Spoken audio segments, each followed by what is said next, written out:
memasuki tahun 2022, cepet banget ya. Tapi kita percaya kalau penyertaan Tuhan selalu ada ya di setiap hari-hari hidup kita. Amin ya. Kayaknya gak semangat tuh kalau gak ada yel-yel ya. Yuk kita bikin yel-yel ya. Caranya gini nih kakak ajarin. Pertama, angkat jempolnya ke depan. Sama-sama katakan Tuhan Yesus baik untuk saya, kamu, dan kita semua. Gampang ya. Yuk kita lakuin sama-sama. 1, 2, 3. Tuhan Yesus baik untuk saya, kamu, dan kita semua. Haleluya. Ini adik-adik udah semangat nih Kak. Yuk sebelum kita ibadah kita berdoa dulu ya. Tuhan Yesus, terima kasih buat hari ini Tuhan, buat kesempatan yang masih Tuhan berikan kepada setiap kami untuk dapat menjalani ibadah online sekolah minggu Tuhan. Kami percaya kuasa-Mu, sukacita-Mu tidak terbatas jarak dan waktu ya Tuhan. Biarlah Engkau berikan kami sukacita dimanapun adik-adik berada ya Tuhan. Terima kasih Tuhan, kami siap untuk memuji dan menyembah-Mu. Yang siap memuji Tuhan sama-sama katakan amin. Yuk adik-adik kita memuji Tuhan dengan semangat.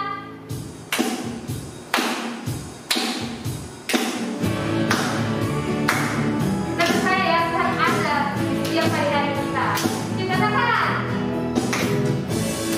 hari ini hari yang telah dijadikan Tuhan. Mari kita bersuka. Katakan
menyanyikan satu pujian. Haleluya.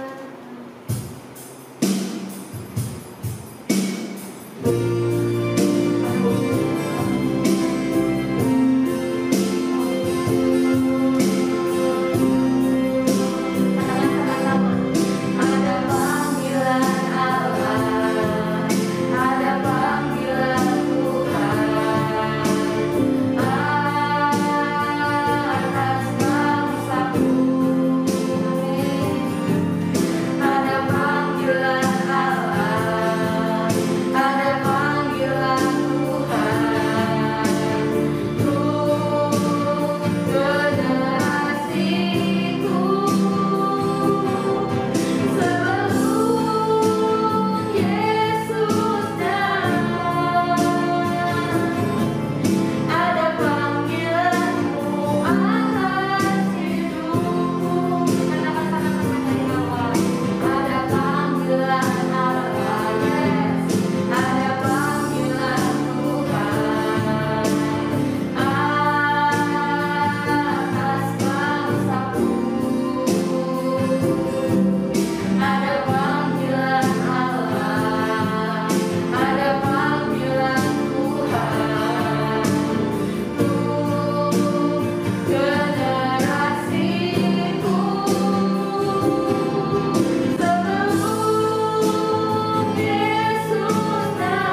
Gimana kabarnya adik-adik? Kakak berdoa dimanapun adik-adik berada, semuanya diberikan kesehatan selalu ya oleh Tuhan Yesus. Amin.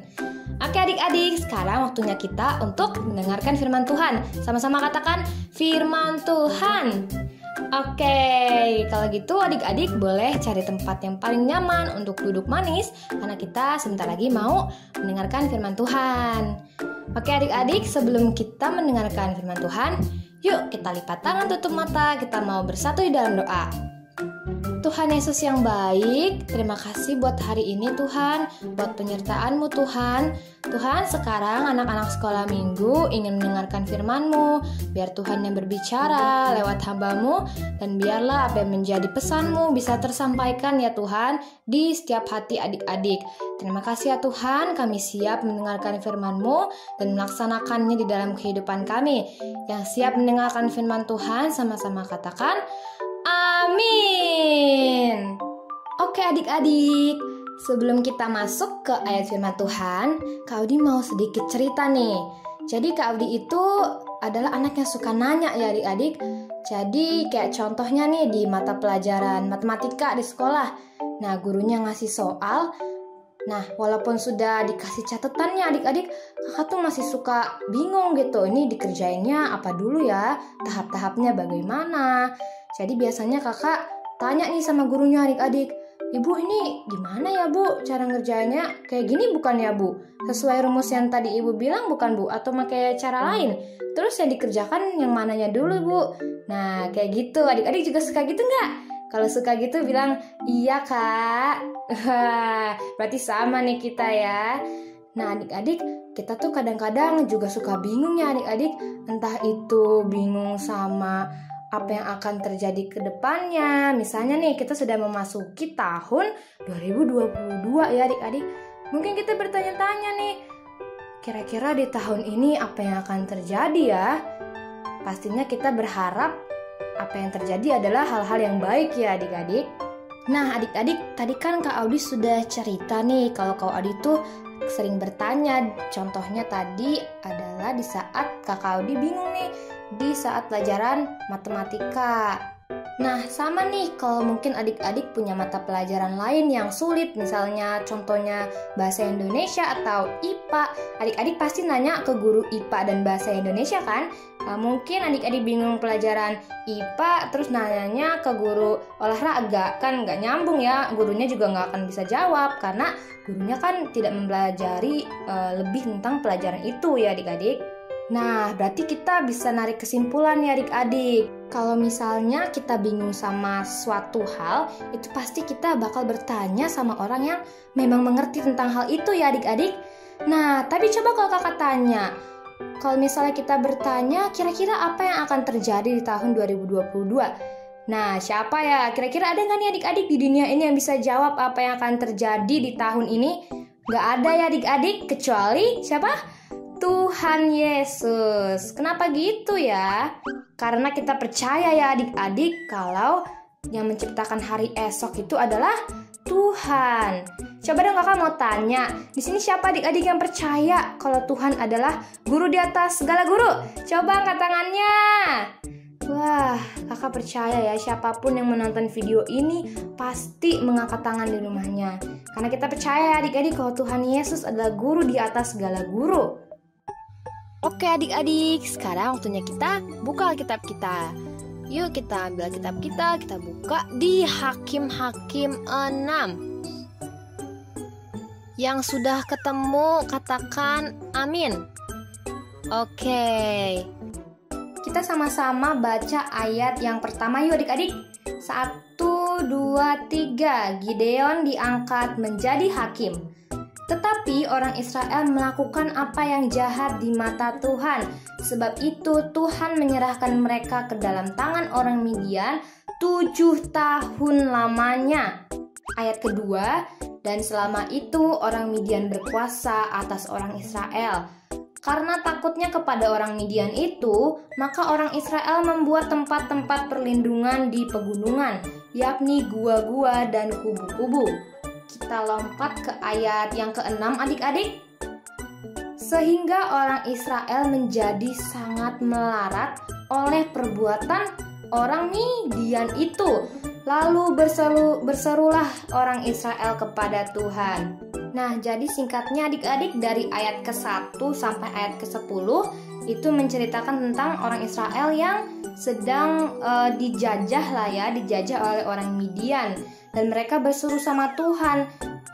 Mereka minta pemimpin untuk bisa melepaskan mereka dari orang Midian itu, adik-adik. Yuk kita langsung baca di ayat yang ke-11, adik-adik. Ayat ke-11 ya. Kemudian datanglah malaikat Tuhan dan duduk di bawah pohon tarbantin di Ofra, kepunyaan Yoas, orang Abiezer itu. Sedang Gideon, anaknya, mengirik gandum dalam tempat pemerasan anggur agar tersembunyi bagi orang Midian. Ayat 12, malaikat Tuhan menampakkan diri kepadanya dan berfirman kepadanya demikian. Tuhan menyertai engkau, ya pahlawan yang gagah berani. Nah, adik-adik, singkatnya di ayat ke-13 itu Gideon mengeluh ya.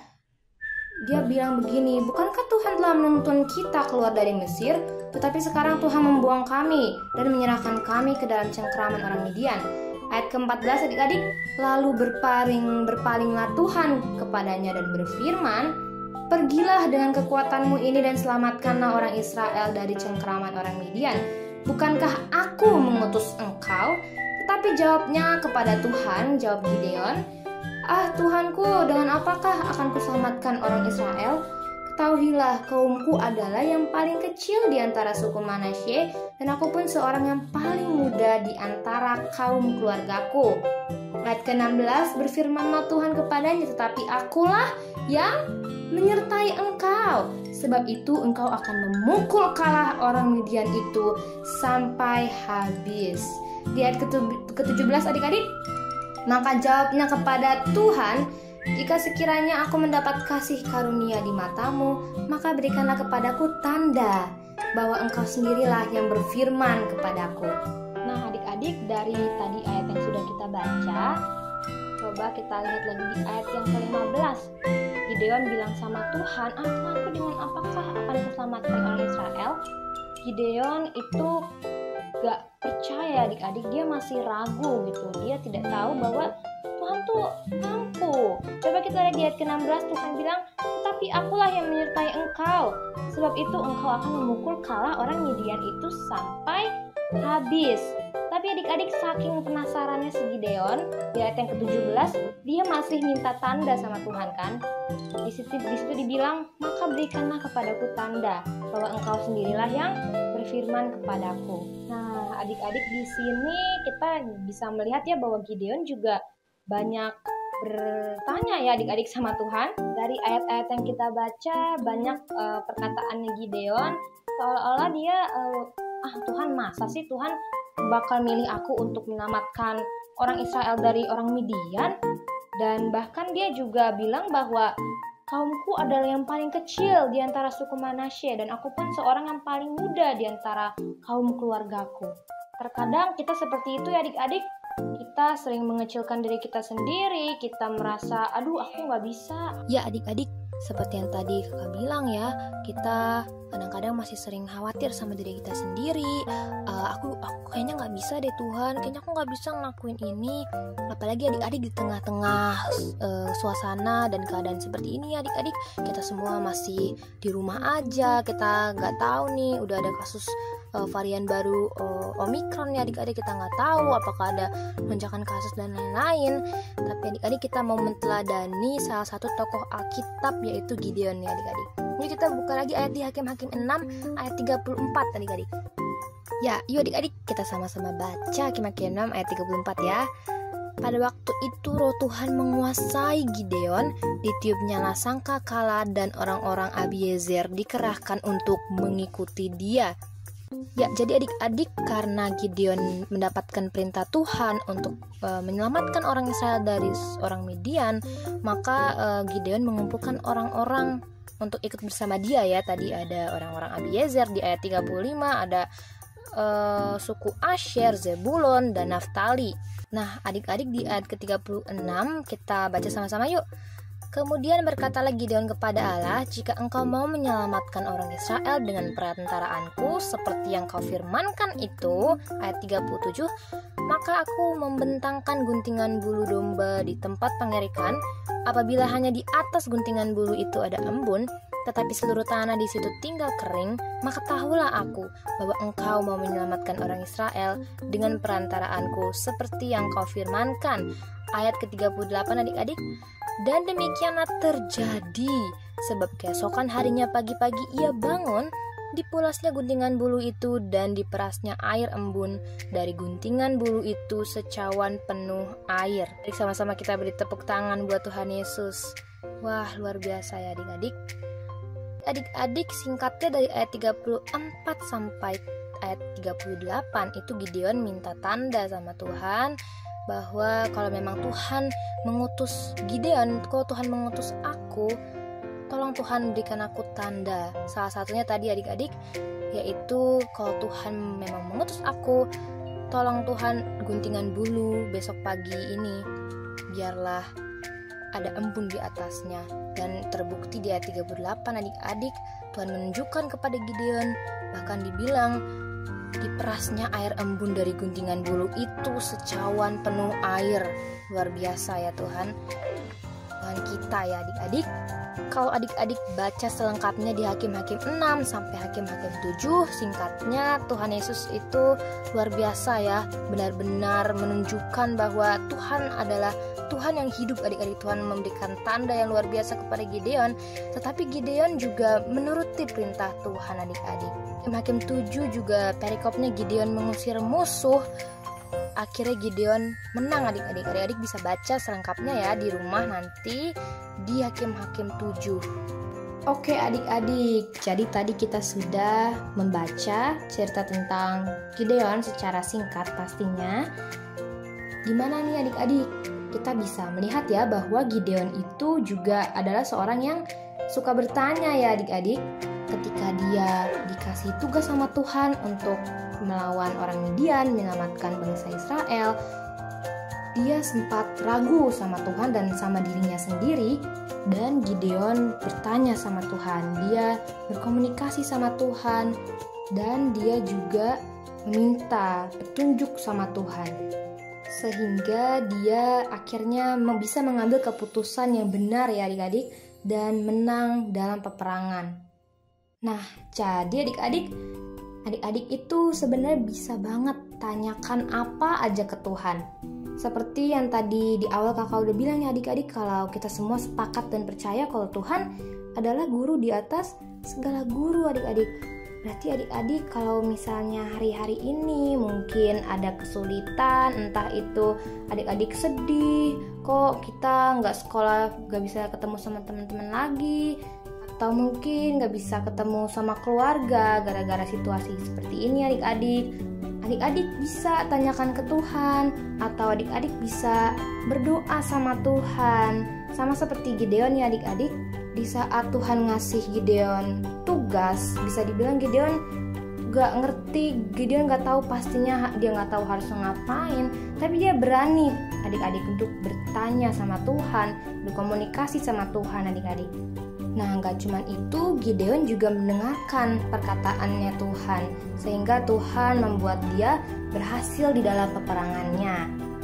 Nah, jadi adik-adik, kalau mungkin hari-hari ini atau di awal tahun 2022 ini, mungkin adik-adik dilanda kekhawatiran, adik-adik sedang bingung tentang sesuatu, atau mungkin adik-adik lagi takut untuk menghadapi sesuatu. Yang pertama yang harus adik-adik lakukan sama seperti Gideon, yaitu komunikasi sama Tuhan. Nah adik-adik, mungkin di zamannya Gideon, Tuhan itu berbicara bisa lewat perantaraan malaikat Tuhan, atau mungkin seperti Musa ya di dalam semak-semak ya, semak-semak yang terbakar. Nah tapi di zaman ini adik-adik, Tuhan juga sebenarnya bisa membuat seperti itu, tapi itu nggak begitu penting adik-adik bagaimana Tuhan berkomunikasi sama kita, entah itu mau lewat handphone atau apapun itu, tetapi yang penting adalah respon hati kita adik-adik. Jadi kalau adik-adik hari-hari ini mungkin ada pergumulan, entah itu Mungkin ada saudara adik-adik yang jauh, adik-adik nggak bisa kunjungi. Terus adik-adik, aduh Tuhan aku pengen kunjungi dia tapi lagi pandemi, ada pembatasan. Adik-adik berdoa sama Tuhan ya. Kita percaya Tuhan itu ada kapan aja, di mana aja.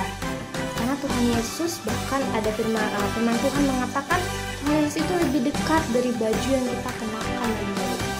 Coba bayangkan, berarti Tuhan Yesus ada di dalam diri kita, ada di dalam hati kita adik-adik. Jadi adik-adik bisa kapan aja, di mana aja berdoa sama Tuhan. Oke adik-adik, yang mau lebih sering-sering lagi berdoa, komunikasi sama Tuhan, katakan aku mau Kak. Amin. Oke adik-adik. Nah selanjutnya, kalau kita sudah berdoa sama Tuhan, komunikasi sama Tuhan, selanjutnya kita harus mendengarkan kata-kata Tuhan. Coba katakan adik-adik, kata-kata Tuhan. Wah, tapi Kak, gimana caranya kita bisa mendengarkan kata-kata Tuhan? Nah, tenang aja adik-adik, semua kata-kata Tuhan, firman Tuhan sudah tertulis di Alkitab. Coba Kakak mau lihat Alkitabnya, coba adik-adik boleh angkat dong. Oke, ini pasti harus punya ya, setiap adik-adik di rumah harus ada Alkitab ya kalau firman Tuhan ya. Nah adik-adik itu Alkitabnya dibaca adik-adik. Mendengarkan kata-kata Tuhan itu sama aja kita membaca atau merenungkan firman Tuhan. Makanya adik-adik kalau misalnya adik-adik membaca firman, kalau bisa diperkatakan, karena di dalam perkataan di Alkitab itu ada kuasa adik-adik di dalamnya. Jadi jangan dibaca dalam hati, tapi dibaca dengan suara ya adik-adik. Karena kalau kita baca dalam hati, nanti tiba-tiba entah itu ada suara mama adik-adik yang bilang, Ade tolong beliin garam. Nah itu kan jadi gak fokus. Tapi kalau kita berbicara dengan suara yang standar aja, nggak usah teriak-teriak juga ya adik-adik, standar aja, nanti mungkin mama papa kita bisa lihat, oh anak aku lagi baca Alkitab nih, jadi adik-adik bisa lebih fokus juga. Oke? Nah jadi begitu ya adik-adik. Jadi ada dua hal yang kita pelajari, yang kita teladani dari Sang Gideon ini ya adik-adik, seorang yang ada dalam Alkitab yang dapat kita teladani dari Gideon. Tadi yang pertama, Gideon itu berdoa ya adik-adik. Jadi kita harus terus membangun komunikasi sama Tuhan, berdoa dimanapun adik-adik berada, di dalam keadaan apapun, Tuhan Yesus selalu ada di hati kamu, di hati saya, di hati kita semua. Katakan, Tuhan Yesus ada di hati kita. Amin, amin. Oke adik-adik, jadi sekian dulu firman Tuhan di minggu terakhir di bulan Januari 2020 ini. Yang terberkati oleh firman Tuhan, katakan Tuhan Yesus dahsyat. Yes, Tuhan Yesus dahsyat. Amin, amin. Oke adik-adik, yuk kita boleh tutup catatannya, Alkitabnya, disimpan alat tulisnya. Kita mau dipatahkan tutup mata, kita mau berdoa kepada Tuhan. Oh Tuhan Yesus yang sangat baik Tuhan, terima kasih Tuhan buat segala kebaikan-Mu di dalam kehidupan kami Tuhan. Terima kasih ya Tuhan bahwa Engkau adalah Tuhan yang dekat Tuhan, dekat di setiap hati kami ya Tuhan. Tuhan ampuni kami Tuhan, kalau mungkin kami masih sering khawatir, kami masih sering ragu Tuhan akan kuasa-Mu Tuhan. Padahal Engkau adalah Tuhan yang dekat, Engkau Tuhan yang sanggup Tuhan mengadakan apa yang tidak mungkin bagi kami ya Tuhan. Tuhan, hari ini ya Tuhan, kami telah mendengarkan firman-Mu. Biarlah Tuhan yang berkati setiap hati adik-adik Tuhan. Biarlah benih firman-Mu ini bisa jatuh ke tanah yang subur dan dapat berakar, bertumbuh dan berbuah subur, manis, dan bisa menjadi harum di mata-Mu Tuhan. Berkati setiap kehidupan adik-adik Tuhan, apapun yang menjadi pergumulan adik-adik hari ini ya Tuhan. Biarlah Tuhan yang menyertai mereka ya Tuhan. Tuhan yang kabulkan permintaan atau cita-cita mereka di tahun ini ya Tuhan. Terima kasih ya Tuhan, kami siap Tuhan untuk melaksanakan firman-Mu dimanapun kami berada ya Tuhan. Terima kasih ya Tuhan, terpuji-pujilah nama-Mu hanya di dalam nama Tuhan Yesus. Yuk adik-adik sama-sama kita katakan amin. Terima kasih adik-adik. Shalom adik-adik, sebelum kita mengakhiri ibadah kita kali ini, mari kita sama-sama buka ayat hafalan kita di Yohanes 15 ayat 7, di mana firman Tuhan berkata, "Jikalau kamu tinggal di dalam Aku dan firman-Ku tinggal di dalam kamu, mintalah apa saja yang kamu kehendaki dan kamu akan menerimanya." Nah, dari firman Tuhan kali ini kita bisa lihat ya bahwa Tuhan Yesus akan memberikan apa yang adik-adik minta, apa yang menjadi cita-cita adik-adik, apa yang menjadi harapannya adik-adik kalau adik-adik mau percaya juga melakukan serta mendengarkan firman Tuhan. Nah, sekian ayat hafalannya, jangan lupa dihafalin ya adik-adik firman Tuhannya. Sampai ketemu lagi, Tuhan Yesus memberkati. Angkat kedua tanganmu, arahkan hati dan pikiranmu kepada Tuhan Yesus saja. Pulanglah dan terimalah berkat kasih karunia yang melimpah-limpah dari Bapa di surga di dalam anaknya yang tunggal Tuhan Yesus Kristus, dan persekutuan yang maha dengan Roh Kudus menyertai kita semua mulai hari ini sampai selama-lamanya. Yang diberkati Tuhan, ayo sama-sama katakan amin. Tuhan Yesus memberkati. Sampai jumpa adik-adik dan juga mama papa di video selanjutnya ya. Tuhan Yesus mengasihimu. God bless you.